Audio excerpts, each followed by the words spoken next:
Well, it's been 18 months since I was released from prison. I've stepped up to do the right thing, that some people may consider extraordinary. But in reality, there is nothing extraordinary about loving your kids. You're not supposed to get pats on the back for that. That's silly. You're supposed to love your kids. That's the normal thing to do. But the fact that I get praise from almost everyone I meet for loving my daughter so much and choosing to fight for her when others would have given up lets us know exactly how dire things have become for our society. Men have abandoned their post. And that is the root cause, I believe, of all of our most serious social ills. But that's another story. Anyways, I was cruising through my old neighborhood and remembering how my brother Caesar planted that little hackberry on Gore Street in the Meadow Heights housing projects. I know this seems like I'm off subject, but bear with me. It's dying now. They are short-lived and to some are considered a weed, but that Palo Blanco, as we know the hackberry here in South Texas, is the place where I wrote my first poem. Because even then, I had this yearning inside of me to be a writer. I wrote this: little tree, oh little tree, could you grow like me? Or could I grow like you? And when your leaves forever fall, does my hair fall too? Yeah, it was a short poem, and it was probably a silly poem, but I was 8 when I wrote it. I would love my daughter to know that her father somehow petrified a piece of his childhood in the corner of his heart. And at that moment, that small moment of me staring at that little tree looking up at the stars, I hope it could be like a portal to another world where her and I could connect, where we can get away from all of the craziness of life.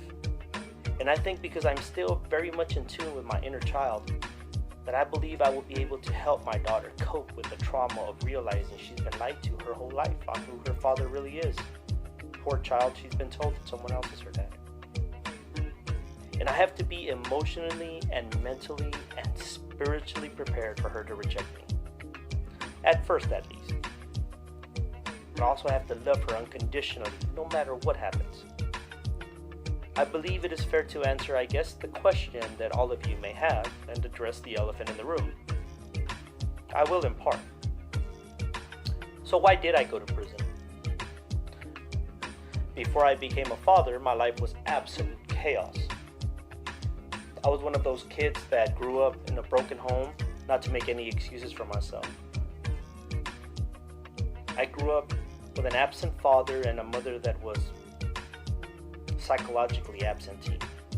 She was there, but she wasn't really there. Bad things happened. Bullying happened, beatings happened. I grew up bitter. I lost my yearning to write, to be successful. I felt disenfranchised. And joining the gang was kind of like becoming part of a family. At least that's how we feel in the beginning when we're just 13 years old. That's when I got jumped in.